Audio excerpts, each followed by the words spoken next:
저는 한 95년도에 한국에 왔고요. 이제 26년, 20살 때 왔으니까 이제 46이 됐습니다. 처음에 한국에 왔을 때 제가 형이라고 불렀다가 어느 날 갑자기 저한테 형님으로 부르기 시작하더라고요. 그냥 이제 우리가 코로나19를 통해서 정말로 세계가 지구화가 되고 우리만 잘 살아서 안 된다. 나만 잘해서도 안 된다. 모두가 잘해야 된다는 거잖아요. 그죠? 그래가지고 옛날에는 세계가 지구화다라는 것은 뭐 이렇게 피부에 와닿지 않았지만 점점 이게 코로나19로 통해서 이게 세계가 다 하나다. 나만 잘해서가 아니라 모두가 잘해야 되겠구나. 다 연결되어 있구나. 국경이라는 것은 없구나 하면서 생각을 하는데 갑자기 미얀마에서 이게 이렇게 터지니 또 세계인들이 똑같이 대한민국처럼 미얀마의 민주화에 대한 적극적으로 다 지지하고 우환하고 하니 정말로 세계가 지구가 됐구나. 그리고 이 세계가 꼭 민주주의 세계가 돼야 되겠구나라는 그런 많은 생각도 하게 됐고요. 예. 네. 제가요, 26년 동안 한국에서 일도 하고, 한편에서 이주 노동자들의 인권 활동, 그리고 미얀마의 민주화 활동을 해왔습니다. 미얀마가 60년간 군부 통치하에서 힘들게 살기 때문에 미얀마를 위해서도 활동하고, 또 한국 내에서 한국은 민주화가 된 나라지만 우리 이주 노동자들이 제대로 그 대우를 못 받고 있는 부분들이 있어서 그런 부분들을 완성시키며 대한민국의 민주화 완성도가 높아질 것이다, 완성될 것이다 믿고 이주 노동자들 인권 활동을 해왔습니다. 부평 남부역에 주한미얀마 노동자 복지센터라고 있습니다. 저희가 공동체 활동은 95년도에 시작해서 서로 돕고자 했지만 나도 공장에서 일하는 사람이고 또 나한테 도와달라고 하는 내 동료, 내 미얀마 친구도 공장에서 일하는 사람이니까 이 사람이 바쁘면 나도 바쁘고 이 사람이 시간 되면 나는 안 되는 거예요. 똑같잖아요. 우리 같이 아침에서 시작해서 새벽까지 일하는 노동자들인데 근데 서로를 그래도 돕고자 해가지고 공동체 활동들을 했지만 가장 못했던 것이 급할 때 도와달라 할 때 못 도와주는 거야. 나도 사장 눈치 보고 일하고 있는데 어떻게 너를 도와주냐라는 거죠. 주말에 또 여유 있게 도와줄 수 있는 이들이야 도와줄 수 있지만 갑자기 평일날에 일하고 있는데 도와달라 하면은 나 어떻게 도와줘? 나도 지금 일하고 있는데 하면서 굉장히 답답했어요. 그래서 미얀마인들이 지금 한 2만 5천 명 정도 한국에 와 있고 이들이 다 노동자로 일하고 있기 때문에 늘 이 노동 문제가 많이 발생해요. 특히 그 체부 금액 일하면서 제대로 돈을 못 받는 거 그게 1등이에요. 그래서 그 돈을 받아내려고 공동체들이 노력했지만 쉽지 않아요. 아시잖아요. 이게 주민 자료도 필요하고 또 법적인 사업도 해야 되고 또 이게 노동부에 가가지고 같이 원화가 안 되니까 옆에서 통역 해줘야 됐고 이런 것들은 못했어요. 그 공동체가. 그래서 공동체들이 고민했어요. 우리가 제대로 서로를 보호하기 위해서 제대로 하나 만들자 하면서 주한미얀마 노동자 복지센터를 공동체들이 연합단체로 만들어서 그 센터에서 그 지금 현재 미얀마 회원 400명이 한 달에 10,000원씩 내가지고 그 돈을 저희가 미얀마 한국어 잘하는 미얀마 보는 상근자를 모셔가지고 또 한국어 잘하는 유학생 2명을 반상으로 모셔가지고 아침 10시부터 저녁 6시까지 일주일 내내 상담합니다. 지금 2년 차인데요. 2년 동안 저희가 받아낸 체부 금액이 15억. 한편에서 이렇게 많이 받아내 주셔서 기쁘지만 한편에서는 내가 26년 전에 한국에 왔을 때도 1등이 체부 금액, 체부 임금. 지금도 1등이네. 항상 1등이네. 되게 슬프죠. 네, 그래서 빨리 이게 일하는 대가대로 받을 수 있는 대한민국이 됐으면 좋겠다라는 생각을 항상 갖고 있습니다. 그래서 저희가 이렇게 노력하고 있죠. 네. 이렇게 95년도에 들어와서 노동자로서 또 제가 음악하는 사람으로서 이주민들의 이야기를 노래로 만들어서 스탑 크랙다운이라는 활동을 했었습니다. 한 15년 정도. 네. 또 이주민들의 목소리를 생생하게 담은 이주 노동자의 방송 대표로서 활동했었고요. 또 미얀마를 위해서 또 미얀마 민주화 활동하러 활동했었고요. 제가 95년도에 왔을 때 굉장히 놀랐어요. 저와 똑같은 이 젊은 이 한국 친구들이, 한국 분들이 당당하게 옳은 얘기를 심지어 무대에 올라가서 당당하게 하는 것을 보면서 놀랍기도 하고 부럽기도 했고, 그때 당시에 뭐 이렇게 인터넷이나 뭐 없잖아요. 저희들은 책 보고 소식을 전해 듣고. 한국이라는 것을 제가 아는 것은 딱 세 가지. 하나는 김대중 선생님, 그렇죠? 하나는 김치만 먹는 나라, 고기 안 먹어. 그래서 한국에 가려고 했을 때 제가 고기를 좋아해서 김치만 먹으면 어떻게 살지 하면서 고민도 했었어요. 세 번째는 맨날 북한하고 남한하고 이 존재, 이 나는 나라, 우영만 나라죠.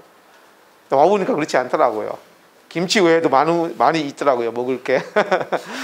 그래서 저희가 그 당시에는 참 이게 미얀마 내에서 모든 것이 다 통제가 됐기 때문에 제대로 된 정보들은 못 봤어요. 예.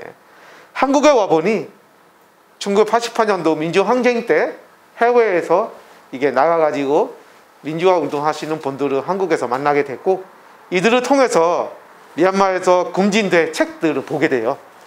또 매주 나오는 소식지들, 해외에서 이게 만드는 소식지들 보면서 우리나라가 그렇게 심각한 인권 이런 유린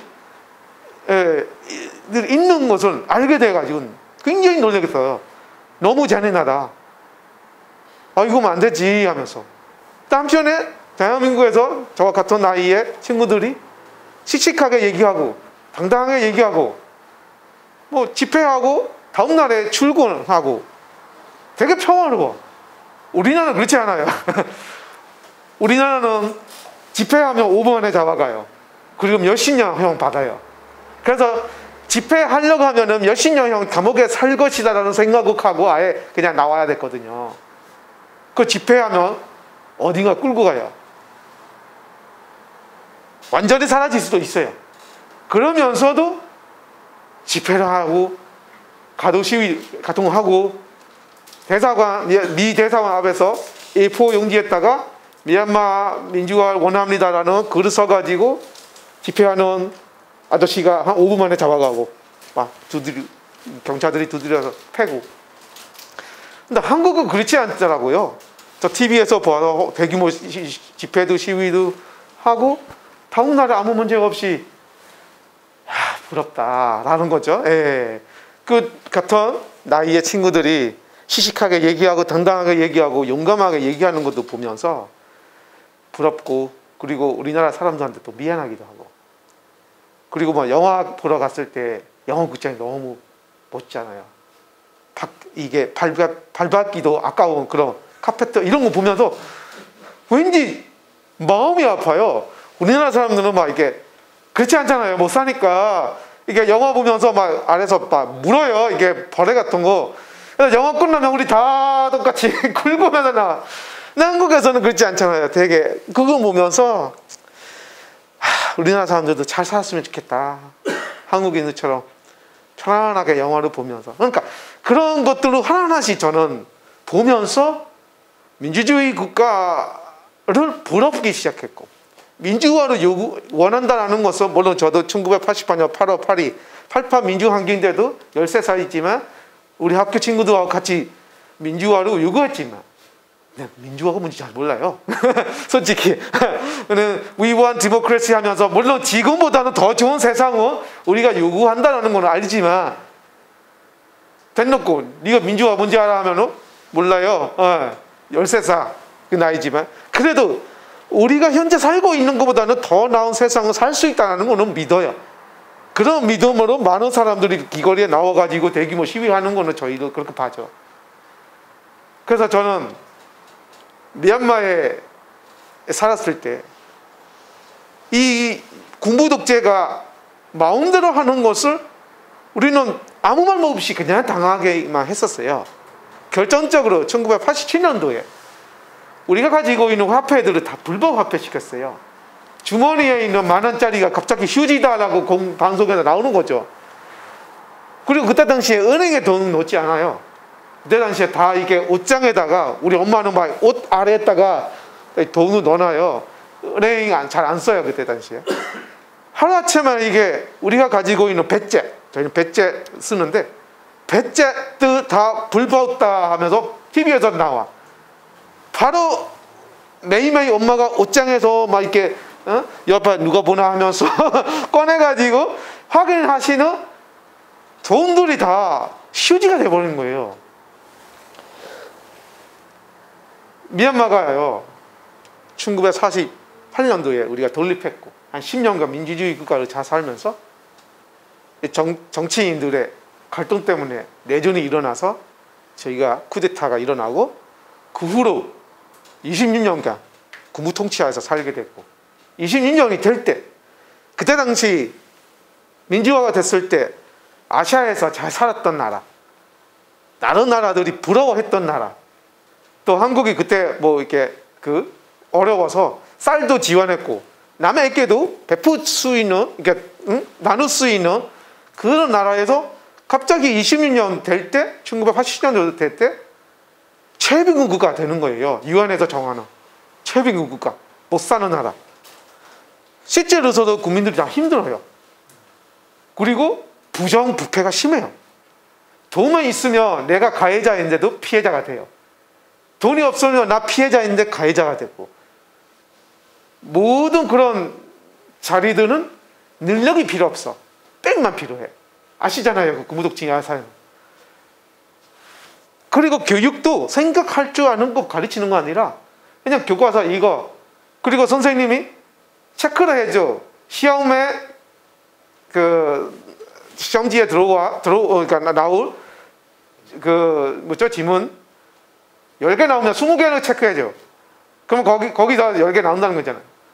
그래서 어떻게 하냐면 공부하는 것보다 선생님이 골라준 시험지에 나올 것을 기다리면서 그것만 잘하면 나 시험 합격할 것 같다라는 이런 상황이 돼버리는 거예요. 공부에 대해도. 완전히 이게, 왜냐면 우리 젊은 사람들에게 무식하게 만드는 거죠. 어떻게 보면. 또 우리는 공부 왜 하는지 잘 몰라. 그냥 시험 합격하기 위해서. 그리고 백이 있으면 그 백을 통해서 좀 좋은 위치에, 좋은 자리에 돈 벌고, 그렇게만 생각하는 거죠. 그리고 또 군대에 들어가서 사령학교에 들어가서 뭐 이렇게 벼 좀 따고, 이게 젊은이들의 꿈이었어요, 그때 당시에. 네. 군대에 들어가면 그러니까 잘 산다는 거.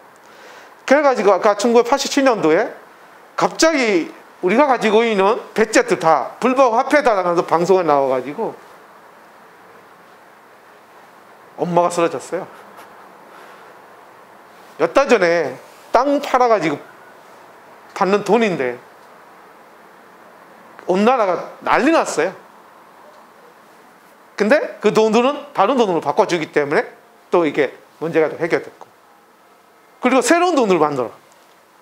75자, 35자, 90자. 계산하기 어렵잖아요.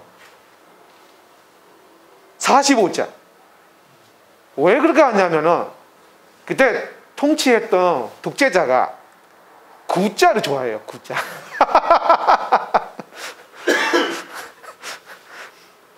90자, 9 플러스 0 하면 9 나오잖아요. 45자, 4 플러스 5, 9 나오잖아요. 미친 거지 뭐. 이게 그러니까 이게 나라를 통치할 수 있게, 이게 저런 거 있잖아, 사주파 이런 거 있잖아요. 그러니까 그런 미친놈도 하에서 저희 살았다니까요. 예. 그래서 그 45자, 90자도 몇 달 후에 또 불법 화폐를 시켜요. 이번은 안 바꿔줘. 난리가 나죠. 특히나 우리 학생들. 한편에서 학비를 위해서 열심히, 그리고 뭐 이렇게 한국처럼 알바 뛰면서 공부를 할 수 있는 그런 사회도 아니잖아요. 이 자리가 없는데. 그래도 어디 뭐 이렇게 돈을 좀 저 해가지고 그 해가지고 배우고 있는 학생들이 대학생들이 열받은 거죠. 화나는 거죠. 결정적으로 한 1988년도에 어떤 찻집에서 학생들하고 동네 젊은이들 싸움이 일어났어요. 우리 때는 집집마다 카세트가 없어서 찻집에 가가지고, 혹시 미얀마에 가보신 분 안 계시죠? 아쉽다. 미얀마에 가보시면 찻집들이 있어요. 이제는 뭐 맥주집이 되는데 그때 당시에는 찻집, 앉아서 밀크티를 마시는 문화예요.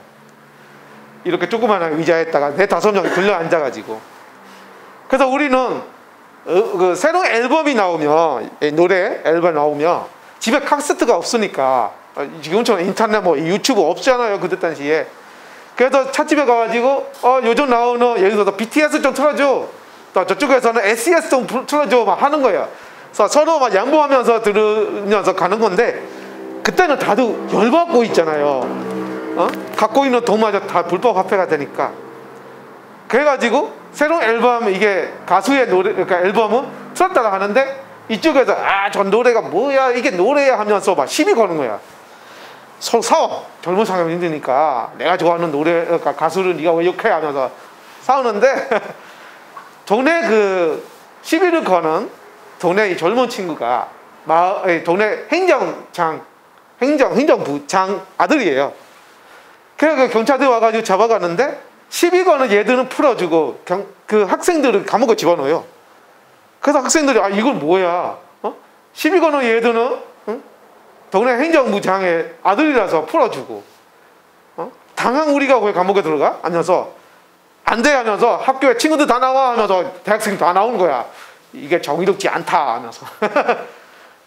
내 젊은 친구들 싸움인데 잘 다루면 되는데 군인들이 와가지고 총으로 쏴 죽여. 그래서 학생들이 막 이게 너무한 거잖아요. 이것을, 그러니까 사람은 총으로 쏴 죽이기 전까지는 해결가 필요 없잖아요. 거기서 시작하는 거죠. 88 민주항쟁은. 학생들이 당하고 있는 것을 보고 있는 시민들이 하나 가지고 들어가서 항의하고, 거기서 민주화를 요구하는 시위로 이어가는 거예요. 네. 역사적 88 민주항쟁은 싸움에서 시작한다고 하면 안 되는 거예요. 그 전에 이 88 민주항쟁이 일으킨 만한 그런 요소들이 있었다는 거죠. 그래서 1988년도에 지금처럼 대규모 시위가 미얀마에 일어났었어요. 지금처럼 전국적으로 3,000명 죽었어요. 그때도 3,000명 죽었어요.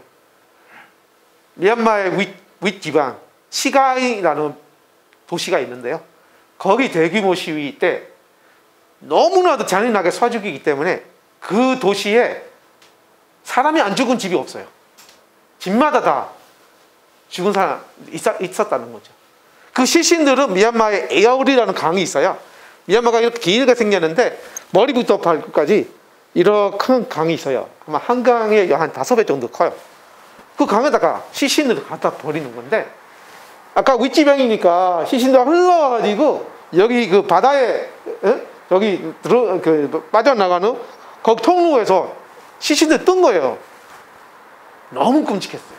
그런데 그때 당시에 다 통제됐고, 지금처럼 인터넷 이런 거 없기 때문에 주민 자료는 딸이나 사진 20장밖에 안 돼요.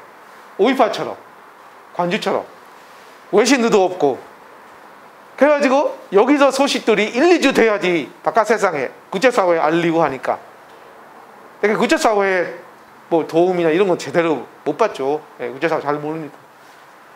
그런데 선거를 치러주겠다. 26년간 통치해왔던 그 레윈 장관은 무너지고 쿠데타를 하고, 그 쿠데타한 최고 사령관이 우리 군이 선거를 치러주겠다. 선거에 이기는 당에게 권력을 주고 우리는 군대로 들어간다라고 약속을 했어요. 그래서 우리 이겼다.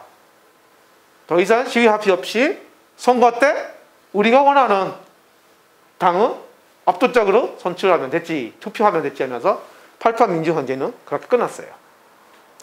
거기서 수지 여사님이 나오시는 거죠. 그래서 91년도에 선거를 했어요. 수지 여사님이 이끄는 당이 압도적으로 이겼어요. 그런데 또 미얀마 군부는 지금처럼 거짓말을 반복듯이 하잖아요. 이 선거는 정권을 이해하려고 아니라 헌법을 만들려고 하는 것이다면서 딴소리 하는 거예요. 헌법을 만들자. 그래가지고 무기가 있는 사람들이니까 우리가 뭐 어쩌겠어요. 그래 헌법부터 만들자 하면서 선거에서 선출된 국회의원을 포함해서 국민회의를 열었어요. 근데 말도 안 되는 규정들로 헌법을 만들기 시작해요. 뭐 말도 안 된다는 것은 자유가 없다는 거죠. 이것도 하지마 저것도 하지마 하니까 뭐야? 헌법이라는 것은 모두가 다 나라의 심장 같은 거니까 다들 자유롭게 자기 의사를 표현했는데 해야 하는데 그렇게 하지 말라고 자기네들이 정하는 대로만 하라고 하니 그래서 그 선거에 선출 때 지금 그 집권 여당이죠. NLD 단원들이 다 바이카웃 해요. 다들 나가요. 회의에. 안 한다. 너 혼자 해도 되잖아 하면서 나가는. 그런데 싹 잡아가요. 감옥에 집어넣고. 또 거기서 몇 명 해외에 나가가지고 임시정부도 만들고. 그래서 미얀마가 또다시 군부 통치하에서 살아왔죠. 그 헌법을 93년도부터 2008년까지 16년 동안 만들어요. 하나하나씩 자기네 원하는 대로. 세상에서 가장 긴 헌법 회의를 했어요. 16년 동안 이 헌법을 만들어요. 2008년도에 헌법이 완성됐는데 미얀마에 무슨 일이 있냐면은 나그르스라는 태풍이 지나가요. 60만 명 죽었어요. 나그르스 태풍이 오고 있다는 것은 인도 기상청에 에서 미얀마 기상청에 연락을 했는데 최고 사령관이 아예 방송하지 마. 국민들이 저기 혼란스러우니까 그냥 냅둬 하니까. 그래서 국민들은 그냥 편안하게 자고 있는데 새벽에 어마어마한 무서운 이 나그르스 태풍이 지나간 거예요. 마을들이 전체로 없어졌어요. 사람들이 60만 명 죽었어요. 거기에 시신들이 어마어마하는데 애들도 뭐 이렇게 물에다 떠 있는데 군부가 안 치워요. 우리 젊은 친구들이 가가지고 가서 치우는데 잡아가요. 치운다 해서. 해외에서 이 구호 물품들을 보내려고 비행기가 왔는데 안 받아줘요. 너무 잔인하는 거죠. 아무리 자기네 권력에 대한 욕구가 많다 해도 죽어가고 있는 60만 명 이상의 죽어가는 국민들과 수백만 명의 국민들이 지금 생명에 그리고 집도 잃고 하는데 모두 다 이게 태풍이 지나가니까 모두 옷없이 그냥 사람들이 멍하면서 길거리에서 걷고 있는 사람들도 있었어요. 멍하면서 온몸에 옷이 없고 거기에 가면 되게 끔찍해요. 상황들이 하나도 안 도와줘요. 그때 두 번째로 권력이 있는 힘이 있는 장군이 와가지고 이렇게 보면서 피해받는 그 주민들은 이렇게 앉아가지고 자기를 쳐다보면서 지금은 뭐 아무것도 안 가봤어요. 뭐로 와 그럼? 지금은 뭐 아무것도 안 가봤어요. 그 영상이 계속 지금도 우리가 보게 돼요. 국민들이 죽어가고 있는데 지금 아무것도 안 가봤어요. 아무것도 뭐 이렇게 해줄 게 없어요 하는 것을 창피하지 않게 얘기하는 이게 나라의 지도자인가? 그리고 외국에서 미국에서 뭐 이렇게 도와주려고 하는 것도 안 받아주고 그냥 내비두는 거죠. 근데 뭘 했는지 아세요? 그때 16년 동안 만들었던 헌법을 합법화시키는 선거를 만들어요. 선거를. 사람 국민들이 죽어가고 있는 한편에서는 자기네가 16년 동안 만드는 헌법을 국민 찬성 선거를 해요. 아무도 선거에 가지 않았어요. 근데 96점 몇몇 프로의 국민들이 찬성했다 해가지고 그 헌법을 합법화 시켰어요. 그 헌법에 의해서 대통령을 뽑아요. 누가 되겠어요? 아까 와가지고 지금 아무것도 없어요 라는 사람이 대통령이에요. 그 전두환이 대통령 똑같아요. 나쁜 놈들이 와 그 머리도 똑같고 이게 하는 행동이 다 똑같아요. 이 사람이 대통령 하는데 헌법에 따라서 5년씩 이게 선거해야 되니까 5년 되는 2015년도에 또 선거 치를 때 수지 여사님의 당 NLD 당이 저기서 출마했고 저희들이 압도적으로 투표를 해서 미얀마의 민주화의 봄이 꽃이 2015년도에 피기 시작하는 거죠. 근데 그것도 아까 자기네가 만드는 헌법 하에서, 그래서 헌법에서 말이 안 되는 내용들이 들어가 있는데 그중에 가장 말이 안 되는 부분이 뭐냐면은 지금처럼 나라가 혼란스러워질 때 쿠데타를 일으키고 쿠데타를 하고 나라를 이 다스리는 과정에서 죽고 다치는 것에 대한 책임은 묻지 않는다. 헌법에서 사람은 죽이는 것에 대한 합법화 시키고 있는 거예요. 또 하나가 뭐냐면은 국회 의석의 25%는 무조건 군인들을 위해 배정. 나머지 75%만 우리가 국민의 대표들은 뽑을 수 있어요. 근데 그 75% 그러니까 그러면 헌법을 만들려면 어떻게 돼야 되나? 75% 이상의 국회의원들이 찬성해야지 바꿀 수 있다. 못 바꾸는 거죠. 이미 25%는 지들이 다 이렇게 장악하고 있는데. 그래서 우리가 그래도 얘네들은 달래면서 25%에서 다음 선거 때는 한 10%씩 깎아내 가시고 나중에 이 정치 세계에는 군이 완전히 사라지게 하자 하면서 참았죠. 참고 더러워서 참는다. 참아가지고 지난 5년간 달래면서 살아왔지만 미친 개처럼, 미친 개는 언제든지 물잖아요. 지금 우리가 미친 개한테 무는 거예요. 물리게 되는 거예요.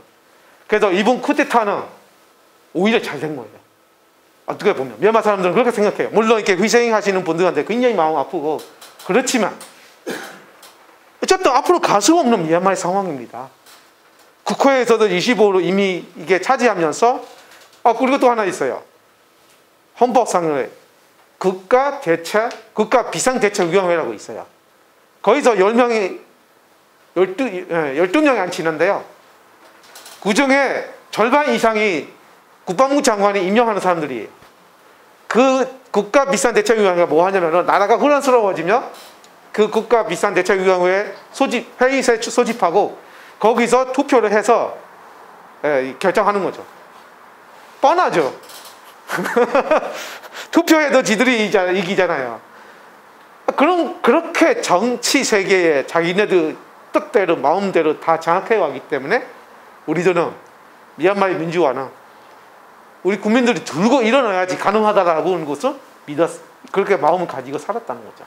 그래서 이렇게 쿠데타가 발생하는 것은 한편에서는 우리는 어차피 터져야 하는데 터진 거 잘했지 하면서 그래서 이번 싸움은 우리는 마지막 싸움이라고 생각하면서 절실하게 지금 투쟁하고 있는 겁니다. 여러분들이 놀라울 겁니다. 미얀마 사람들 왜 이렇게 민주화가 그렇게 원하냐는 마지막 싸움이니까. 자, 그러면은 아까 제가 말씀드렸던 상황의 영상을 한번 보겠습니다. 미얀마에서 쿠데타가 일어난 지 70여일이 지났다. 군경의 강경 진압으로 외부에 알려진 사망자만 700명을 넘었다.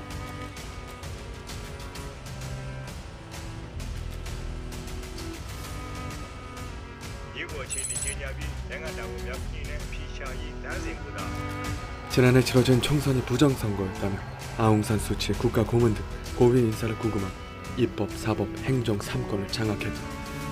미얀마 정치의 특이점은 군부의 독보적 지위에 있다. 국가 비상사태가 발생하면 대통령 권력은 자동으로 군 총사령관에게 넘어간다. 그런데 비상사태에 관한 명확한 기준을 정해놓지 않아 군부가 마음만 먹으면 언제든 권력을 가져올 수 있는 구조다. 2008년 제정된 헌법에는 군부의 역할과 기능을 명시하고 있습니다. 첫 번째로 군사령관은 군통수권자이고 그리고 그래서 국방부, 내무부, 국경부 장관을 직접 지명할 수 있습니다. 마지막으로 의회 의석의 25%를 군사령관이 직접 지명할 수 있습니다. 헌법을 고치려면 의회 정족수 75% 이상의 찬성이 필요한데 군부 의석을 제외하고도 친군부 정당이 있어 현재로선 개헌이 불가능한 상황. 그러나 시민들은 굴하지 않았다. 쿠데타 하루 만에 양곤을 중심으로 시민 불복종 운동이 전개될 조짐이 일었고 만달레이에선 쿠데타를 반대하는 시민들의 첫 거리 시위가 열렸다.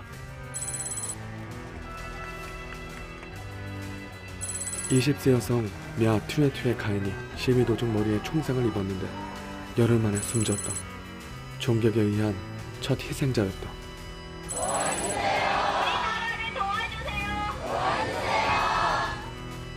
1988년 일어난 8888 항쟁 등 오랜 세월 반군부 투쟁을 해온 윈나이 씨는 군부의 표적이 돼 28년 전 한국으로 망명했다. 이번 반군부 시위를 이끄는 건 젊은 세대다.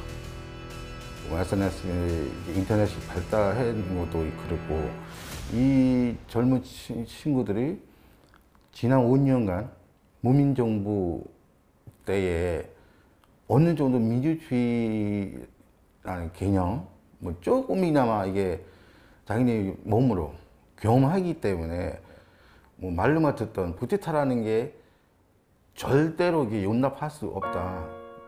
그러면서 목숨 걸고 시위대에 나서는 것. 수백만 명이 거리에 모여 총파업 투쟁을 벌였다.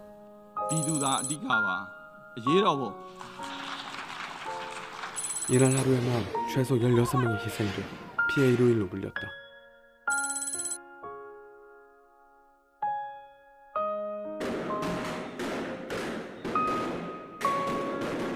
모든 게 잘 될 거야 옷을 입고 시위에 나섰던 19살 소녀 치알신이 사망했다.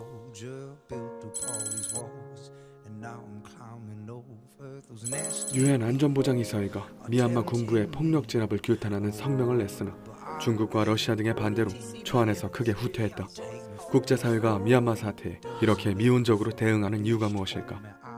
중국은 미얀마를 발판으로 삼아서 1대1로 전략을 추진해 왔고요. 또 미국은 쿼드를 내세우고 있죠. 이 쿼드는 중국을 봉쇄하기 위한 그런 전략이라고 볼 수가 있고 남중국해, 동중국해 전체가 막혀 있기 때문에 미얀마를 발판으로 삼아서 그 인도양으로 빠져나가려고 하는 그런 시도를 하고 있습니다.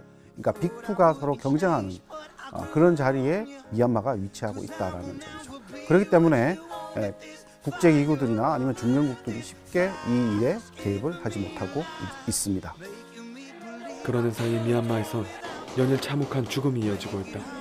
미얀마 정치범 지원협회에 따르면 이날 최소 38명이 숨졌다. 군부는 이번 사태의 책임을 시위대에 돌리며 폭력행위가 발생하더라도 가능한 무력 사용을 최소화할 것이라고 발표했는데 이날 오후 한 가정집에 들이닥친 군인들이 아빠 무릎에 있던 7살 소녀 킴 묘치색에 총격을 가해 숨지게 했다. 쿠데타 이후 가장 어린 희생자였다. Please help Myanmar. We need your urgent international help right now. 시민 편의선 경찰관 첸넨뚜와 의사 피아틴툰 등 이날만 최소 156명 이상이 숨졌다.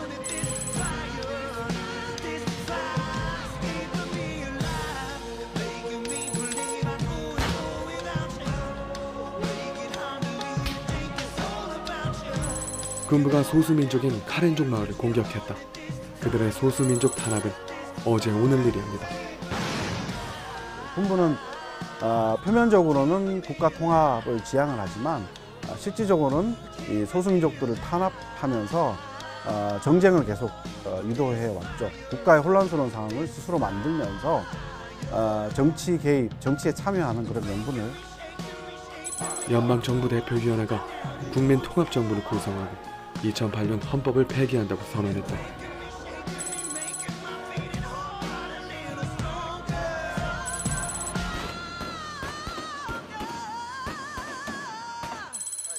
국제사회 개입을 방해하고 있는 중국에 대한 분노가 커지고 있다.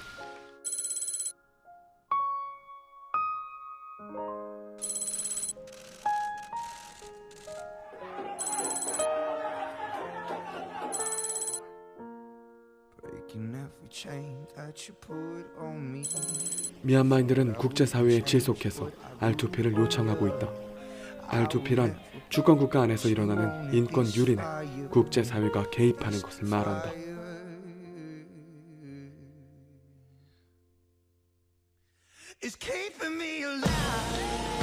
우리가 최선을 기대할 때 최악의 상황이 일어났다. 쿠데타가 발생했고 좋은 날은 가버렸다. 지금은 우리가 가능한 모든 방법으로 싸워야 할 때 절대 포기하지 마라. 끝까지 계속 싸워라. 국민이 힘을 되찾을 때 그때 멈춰라. 먼저 떠나서 미안하다.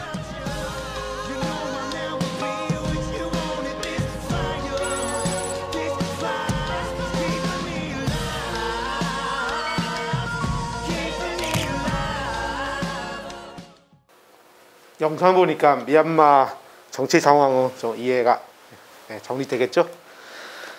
이쪽에서는 1980년도에 저 의입할 때 민주화를 위해서 목숨을 잃은 아버지를 안고 있는 아이의 아픔과 2022년 민주화를 위해서 희생하는 아버지의 사진을 안고 아파하는 아이들의 사진입니다. 국경이 달라도 우리는 민주화를 위해서 이런 많은 아픔을 안고 우리는 대한민국처럼 민주화가 되고 싶습니다. 미얀마 사람은 이렇게 얘기합니다. 우리 북한처럼 되고 싶지 않다. 남한처럼 되고 싶다. 그래서 대한민국 많이 도와주십시오라고 호소하고 있습니다. 현재까지 830명 이상의 영웅들이 민주화를 위해서 희생했고요. 5,000명 이상이 지금 구금되어 있고 1,000명 이상의 공개 수배자들이 지금 자기 집에서 살지 못하고 안전하다는 곳으로 다 도망가면서 저도 공개 수배자로서 지금 시민불복종운동에 참여하고 있는 저희 미얀마 노동자들에게 한국에서 저희 단체 포함해서 미얀마인들이 한국 본부와 함께 실질적으로 도움이 되는 후원금들을 보냈습니다. 그 보내는 혐의로 공개 수배당했고 그리고 3월 초에 이재명 경기도지사님 만나서 미얀마의 이야기를 서명해드렸는데 미얀마 이야기를 왜곡해서 국제사회가 미얀마를 오해할 수 있게 얘기했다. 군의 명예를 훼손했다라는 혐의로 또 이렇게 공개 수배도 당했습니다. 그래서 제가 앞으로 미얀마를 위해서 더 많은 일들을 좀 할 수밖에 없어요. 해야 됐잖아요. 그렇기 위해서 오늘 제가 그 비공개로 좀 해달라 하는 거예요. 이놈들은 뿌리부터 뽑아버려야 되니까 이제 오래 사와야 되니까 그래서 부탁드리는 거예요. 겁나서가 아니라 참혹한 사진들을 보여주기에 굉장히 미안합니다. 그래도 이게 보여드려야 하기 때문에 우리는 이렇게라도 당하면서도 민주화를 위해서 열심히 투쟁을 하고 있다는 것을 여러분에게 말하고 싶습니다. 우리의 아이들의 미래를 위해서죠. 이번 투쟁은 젊은 세대들이 이끌고 갑니다. 이렇게 부모님들도 든든하게 지지하면서 혹시라도 시위 중에 무슨 일이 안 좋은 일이 일어나면 자기를 치료하는 것에 도움이 되게 팔뚝에 혈액형, 열화처, 엄마 사랑에 쓰면서 민주화를 위해서 우리 젊은 친구들이 절실하게 싸우고 있습니다. 제가 지금 입고 있는 옷 있죠? 모든 거 잘 될 거야. 잘 될 거예요. 근데 지금은 우리는 지금 피 흘리면서 민주화를 위해서 싸우고 있습니다. 잘 될 거라고 하시는 우리의 19세 태권 소녀는 지금 세상을 떠났고요. 머리에 박힌 총알을 중거를 없애려고 죽었는데도 이렇게 너무나도 22세기에 이런 일이 가능하냐라는 것 정도로 헷갈릴 정도로 정말 가능합니다. 안 돼요, 안 돼요. 우리는 이대로 두면 안 돼요. 군부독재는. 국제사회는 아까 영상에도 보다시피 중국하고 러시아의 방해 때문에 또 눈치 때문에 우리는 가까이서 지켜보고 있어요. 우려합니다. 걱정합니다에 멈추고 있어요. 그래서 우리가 유엔도 중국과 러시아에게 이미 쿠데타 당했다라는 거죠.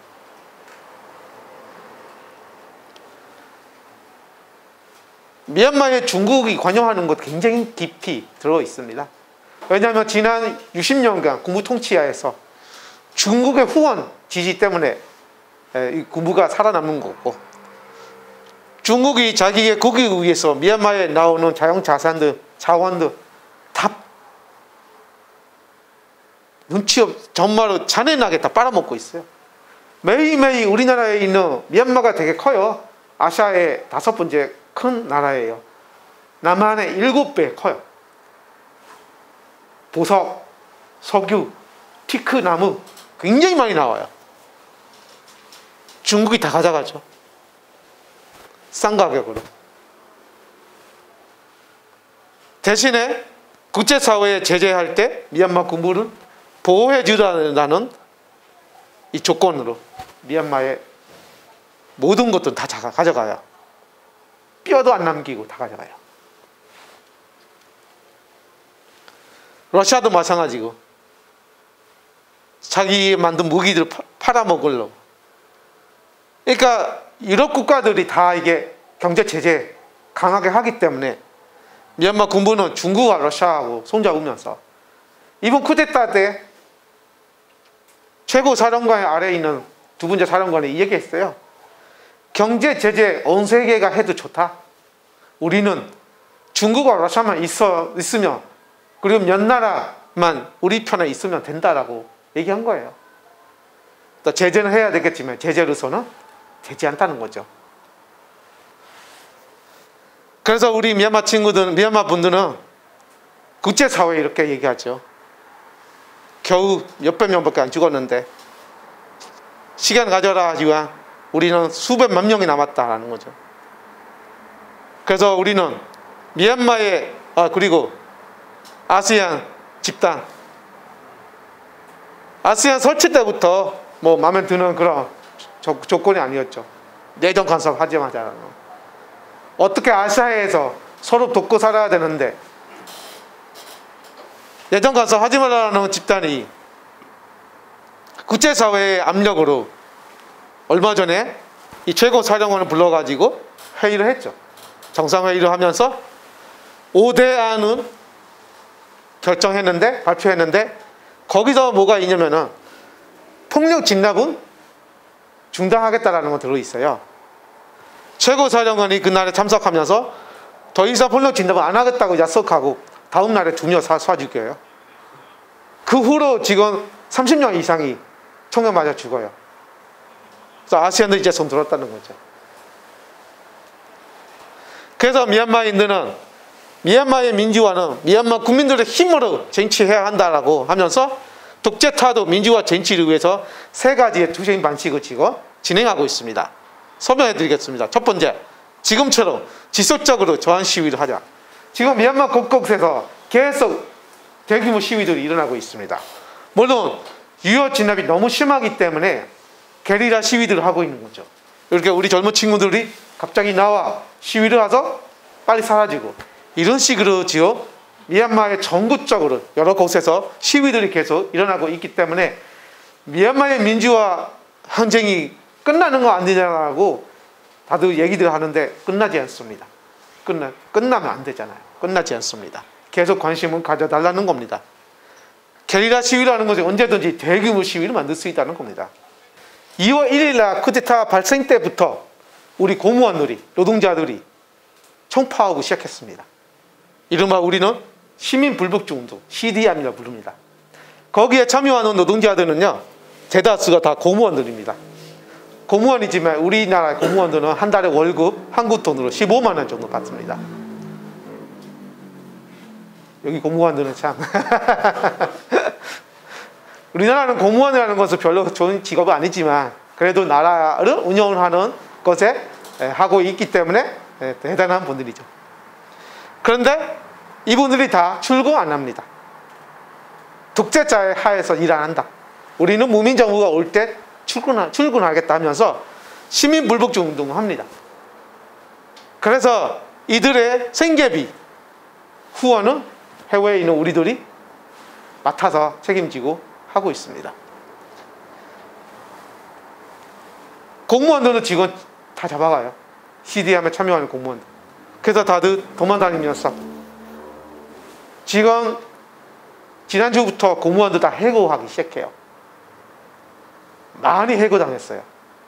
많이 해고당한 거 보면서 우리의 운동이 잘 돼가고 있구나 라면서 전체 70% 이상의 공무원들이 지금 CDM에 참여하고 있습니다. 그리고 2020년 총선거 때 압도적으로 이겼던 우리의 그 국회의원들로 지금 만든 미얀마 민족통합정부가 있습니다. 그래서 우리는 민족통합정부를 국제사회가 미얀마의 유일한 정부로 인정해야지 우리의 민주화 투쟁이 굉장히 성공적으로 끝날 겁니다. 어제 체크 나라가 우리 민족통합정부를 미얀마의 정부로 인정했습니다. 저는 아시아에서 대한민국이 다른 나라들보다 먼저 우리의 정부를 인정해 줬으면 좋겠다라는 간절히 바라고 있습니다. 가능성이 있을 거라고 믿고, 왜냐하면 국회에서도 지금 많은 국회의원들이 한국 정부가, 한국 국회가 민주통합 정부를 공식적으로 인정하라고 발언을 하시고 있습니다. 우리는요, 뭐 여러분들도 아시겠지만 평화 시위를 선택했던 겁니다. 암마를 쫓아낸다라는 미얀마의 문화죠. 냄비를 두드리는 거, 소문 내면서 암마를 쫓아내는 거. 이렇게 시작해서 시민들이 암마 같은 독재자들을 쫓아내고 멋진 시위들을 평화롭게, 창의롭게, 창의성 있게 우리 아이들, 우리 어머님들 자기네 미래를 위해서, 자식들의 미래를 위해서 또 한국처럼 촛불 시위를 하면서 민주화를 위해서 우리 절실하게 투쟁했습니다. 비가 와도 이어 진압이 심해도 계속 미얀마인들은 민주화를 위해서 절실하게 투쟁하고 있습니다. 아주 멋지겠죠. 그런데 민주화는 총칼을 탄압하면 된다라고 생각하는 이 암마들은 우리를 이렇게 죽이고 있죠. 탄압하고 있죠. 이렇게. 이들에게 종교도 없습니다. 저는 한국 민주화에 대한 제가 아는 것에 뭐가 있냐면은 명동성당에 들어가면 안 따라온다. 와, 멋지다. 한국 군인들 경찰들은 그래도 좀 개념이 좀 있네 하면서, 우리나라는요 그런 거 없어요. 저 스님 잡아갔어요. 어제도 스님은 총으로 7방 쏴서 잡으려 하는데 다행히도 스님이 도망가서요. 미얀마가요 불교 국가예요. 85% 이상이 불교를 믿는 사람들인데, 미얀마의 양곡내 쉐드고온이라는 불탑이 있어요. 굉장히 멋지고 미얀마의 심장 같은 거죠. 1988년 8월 8일 88 민정항쟁 때 우리 학생들이 뭐 이렇게 고등학생들도 그 쉐드고온 불탑에 올라가서 거기에 농성했어요. 그 불탑은요 영국 식민지 때 우리는 불탑이나 사원이나 절이나 갈 때 신발을 벗고 들어갑니다. 존경하는 마음으로, 종교 마음을 표현한다는 거죠. 근데 영국 식민지 때 영국인들이 신발 안 벗고 올라가는 거예요. 그래서 미얀마 사람들이 항의를 하죠. 규탄을 하죠. 신발 벗고 올라가라 하면서. 비록 우리는 영국 식민지 때지만 결국에는 영국 사람들이 우리의 요구를 받아줬어요. 불탑에 올라갈 때, 사원에 갈 때, 절에 갈 때 이들도 신발 벗고 올라가고 했어요. 그런데 맨날 자기네들은 불교 신자들이다 하면서 TV에서 막 좋은 일들을 하는 이런 군바리들이 88 때 사원에서 시위하고 있는 농성하고 있는 우리 학생들을 새벽에 올라가서 불탑에 올라가서 이 청 앞에 칼 있잖아요. 칼 닿는 자고 있는 우리 학생들을 찔러서 죽였어요. 바로 부처님 앞에서. 이들에게는 그것도 가능하다는 거예요. 이들에게는 불가능한 거 없어요. 권력을 위해서 모든 짓을 다 할 수 있다. 그 얘기를 아까 최고 사령관이 얘기한 거예요. 그때 다 하기 전에 그 얘기했어요. 자기는 할 수 없는 게 없다. 뭐든지 다 할 수 있다. 그게 바로 지금의 상황들을 예상하면서 얘기하는 거예요. 겁주는 거죠. 진짜로서 못하는 거 없이 정말로 인간이면 못하는 짓들은 지금 하고 있는 거죠. 그래서 제가 한국 경찰 군인들은 그래도 좀 양심이 있네 하면서 7살 아이도 13살 아이도 50명 이상의 아이들이 지금 죽었어요. 가정집에 들어온 군인들은 무서워서 아빠 품에 안고 있는 아이의 등을 총으로 쏴 죽이고, 엄마를 위해서 생수 사려 집 밖에 나가는 아이가 군인들을 봐서 무서워가지고 돌아서 뛰는데 총으로 쏴 죽이고, 13살짜리 아이. 굉장히 잔인합니다. 굉장히. 그리고 우리 지금 소수민족들의 마을에 헬기로 동원해서 폭격하고, 지금 25만 명의 존재 피해 난민들이 지금 밀림에서 살고 있어요. 미얀마가요, 6월달이면 우기예요. 미얀마는 3계절인데 여름, 우기, 가을입니다. 우기는 6월부터 한 10월, 12월까지 갑니다. 미얀마는요, 비 한 번 오면 끝없어요. 많이 와요. 우기라도. 이런 속담도 있어요. 토요일에 오는 비가 일주일 내내 온다. 진짜 맞더라고요. 토요일 날에 비 오기 시작하면 일주일 내내 오더라고요. 계속 끊임없이.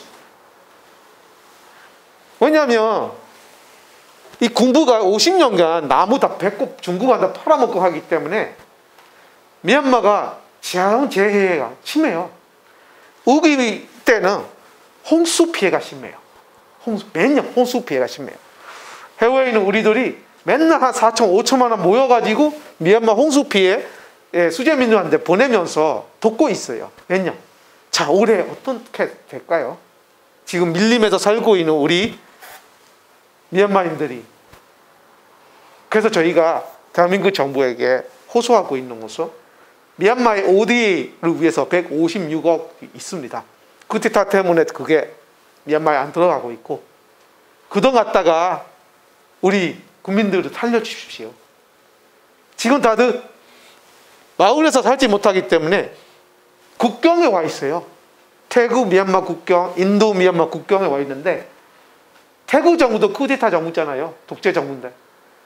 그래서 한편이에요. 지금 미얀마 독재하고. 그래서 국경은 막고 있어요. 못 넘어오게. 그래서 미얀마 쪽 국경 쪽에 밀림에서 3만 5천 명의 국민들이 지금 숲에서 살고 있어요. 식량도 부족하고 텐트도 없어요. 추워서 입은 옷도 없고. 거기에다가 이제 우기 때면은 홍수 피해, 말랄리아 이런 전염병들 다. 1988년도에도 이렇게 도망가면서 국경에서 많이 죽었어요. 그래서 이번에 그런 비극적인 일이 없도록 국제사회가 정치적인 도움이 못하더라도 인도적인 차원에서는 좀 도와주세요라고 저희가 요청하고 있는 겁니다. 그래서 저희가 평화 시위를 선택해서 민주화 항쟁했지만 자기 자신을 보호하는 것도 필요하다면서 우리 자신을 보호하기 위해서 지난 5월 6일 날에 우리의 NUG 정부가 시민방어권을 창설했습니다. 미얀마가요, 소수민족 8가지 있어요. 그 소수민족들이 무장하고 있습니다. 자유를 위해서, 독립을 위해서. 그 소수민족들이 모든 병력을 합치면 7만 5천 명 돼요.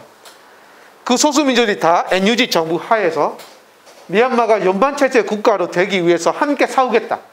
독재를 완전히 뿌리부터 뽑아버리자 하면서 우리 하나가 됐어요. 모든 국민들은 이번 싸움은 마지막이다. 독재를 뿌리부터 뽑아버리자라는 한 마음이 됐습니다. 그게 1945년 일본 식민지 때 그런 마음이 있었다는 거죠. 일본은 군이 얼마나 잔인합니까? 저희보다 잘 아시잖아요. 30년간 당했던 대한민국이. 그래서 저희가 8년 일본 시민일 때 이놈들 우리가 쫓아내야 되겠구나 하면서 모든 국민들이 무기 잡고 들고 봉기를 했었습니다. 쫓아내버렸습니다. 1947년 3월 27일 날 디데이를 정해가지고 아웅산 장군, 그러니까 수지 여사님의 아버지, 우리 돌림 영웅 아웅산 장군이 주도하에서 우리는 3월 27일 날에 선구적으로 미얀마인들이 다 들고 일어나서 가까운 적들, 그러니까 이 일본 이 셔다리들 우리가 쫓아내버렸습니다. 우리는 그런 역사적인 투쟁이 있었기 때문에 일본 투쟁도 지난 역사처럼 모든 국민들이 하나 된 마음으로 투쟁을 하자라는 마음을 먹고 있습니다. 곧 디데이가 올 겁니다. 시민방어군의 영상 한번 공개하겠습니다. 여기 영상 이게 잘 안 되네요. 아무튼 연예뉴스에서 찾아서 보시면 돼요. 여기도 못 보니까. 네. 그리고 양심이 있는 나라를 지키겠다라는 마음을 가지고 군대에 입대해놓은 군인들은 지금 탈영하고 있어요.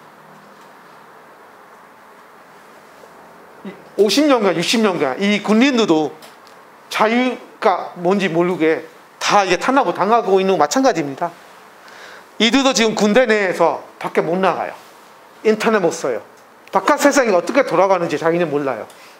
군대 내에서 밖에 못 나가게 하고 군대에서 하루에 한 번씩 아침마다 사람을 세는 거 있잖아요. 다 나와가지고 이제 하루에 3번 세요. 탈영하니까. 아침에 몇 명 있는데 오후에 또 몇 명 없어졌어. 이런 거예요 지금. 많이 탈영하고 있어요. 그리고 아까 시민공화국 싸우잖아요. 처음 옆반 서고 한복하면서 거기에 지금 합류하고 있어요. 그리고 어떤 놈들은 이게 무기가 비싸잖아요. 무기들은 팔아먹고 지금 탈영하고 있어요. 무기 하나당 최소한 한국 돈으로 한 80만 원 정도 돼요. 이 총 하나는. 뭐 이게 여기 뭐 이렇게 총알하고 뭐 이런 거 몇 개 갖다 파면 몇 배 벌어요. 그 돈 가지고 지금 다들 지금 국경으로 넘어가서 인도 쪽에 가서 지금 탈영하고 있어요. 머리 다 쓴다는 거죠. 그래서 우리가 탈영해라. 무기들도 우리한테 팔아서 하면서 해외에 있는 미얀마인들도 빠짐없이 민주화 투쟁을 하고 있습니다. 우리가 이렇게 물론 한국에서도 지금 우리는요 다른 나라들보다 가장 앞에서 미얀마의 민주화를 지지하고 있는 대한민국을 너무 감사드리고 있습니다. 그래서 우리 미얀마 내에 있는 미얀마 친구들이 이렇게 감사의 마음을 전하고 있고요. 진짜로 감사합니다. 여러 면에서 여러 계층에서 이렇게 시민들이 인천 사람 연대에서 이렇게 인증샷을 찍어가지고 저희한테 화이팅 응원합니다 하면서 갖다 주시고 오이파 거기 재단 어머님들입니다.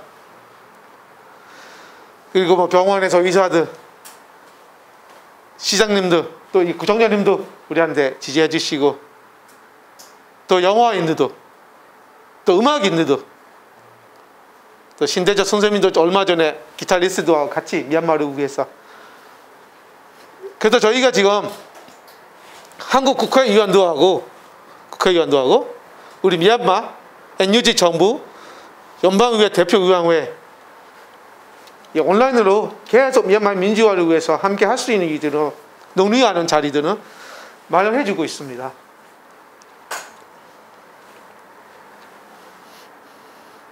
또 이재명 지사님만 만나가지고 공개 수배당했고 미얀마의 민주화 끝나지 않습니다. 계속 갈 겁니다. 여러분들의 관심은 계속 저희가 요구합니다. 이렇게 암마를 쫓아내면서 머리에 맞춰서 총으로 서 죽이라고 해서 우리의 젊은 친구들이 머리에 냄비를 씌고 투쟁을 열심히 하고 있습니다. 반탄복이죠.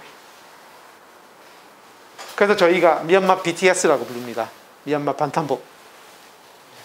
총 맞았는데도 죽어갔는데도 새 손가락을 들면서 자유선거 민주주의를 외치는 우리 미얀마인들. 총 맞았는데도 웃으면서 자기가 하는 일에 정말로 영예롭게 생각하는 우리 젊은 친구들, 우리 미얀마인들은요 민주화를 위해서 계속 목숨을 바쳐서 투쟁할 것이니까요 여러분들의 계속 지속적인 관심을 부탁드리겠습니다. 제 강연은 여기까지 하겠습니다. 고맙습니다.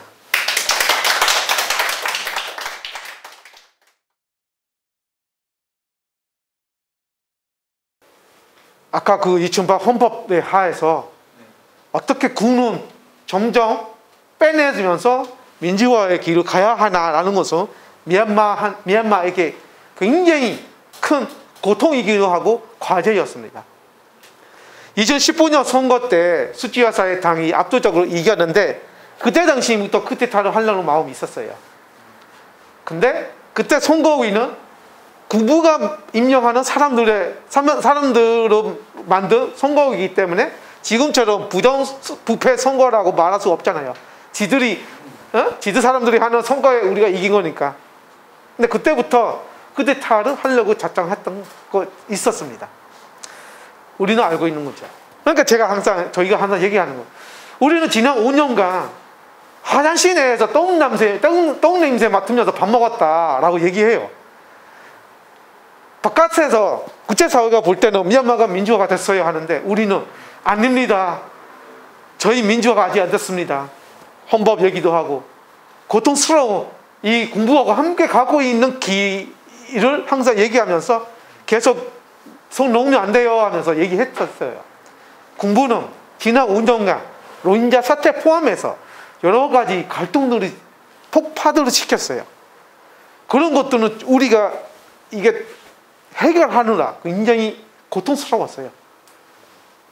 이들 눈치 보면서 어떻게 우리의 NLD 지도부 한 명이 공항에서 싱가포르에서 연설하고 오고 양곤 공항에서 자기 손자를 쥐고 그러니까 손을 들고 있는데 뒤에 와가지고 뒤통수 총으로 쏴 죽이고 그 사람은 제대로 처벌을 못 받아요.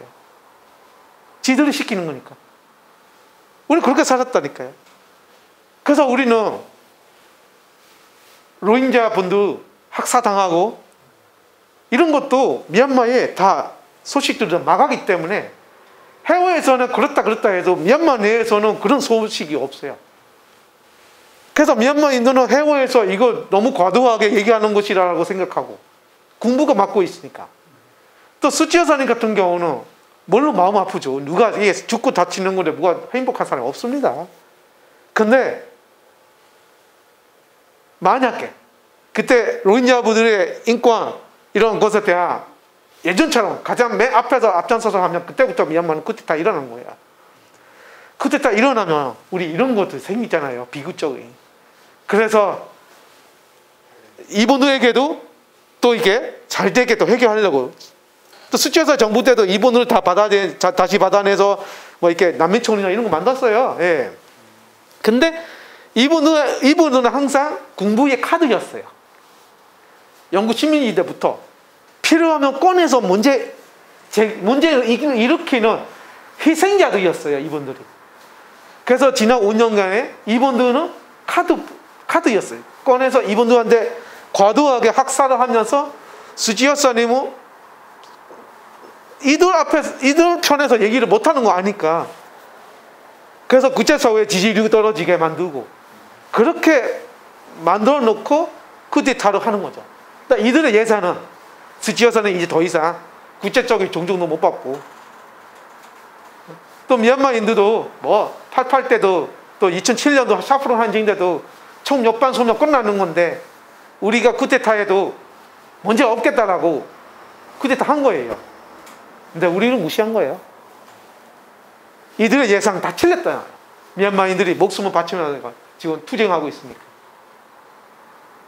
그래서 지난 5년 내에 많은 탄압들, 로힝자뿐만 아니라 우리 국민들 많이 탄압당했습니다. 크게 목소리 못 냈던 것에 대한 우리 모두가 미안해하고 있어요. 그래서 지금 미얀마 국민들이 목소리를 내고 있습니다. 그때 우리가 사정이 있어서 크게 목소리 못 냈던 거 미안해. 군부독재 타도하고 난 후에 우리 모두 다 같이 등등하게 미얀마 땅에서 민족이 있든 아니든 그게 중요한 거 아니라 인간으로서의 존엄성을 받고 우리 모두 함께 탄압받지 않고 자유롭게 살자라는 것을 미얀마 사람들이 약속하고 있어요. 아까 NUG 정부도 약속했습니다. 목소리 목 냈던 것에 대한 미안하다. 제대로 사과하겠다. 이제 우리가 독재를 타도하고 난 후에 함께 살자라는 겁니다. 네. 그 점을 이해했으면 좋겠습니다. 네. 어려웠습니다.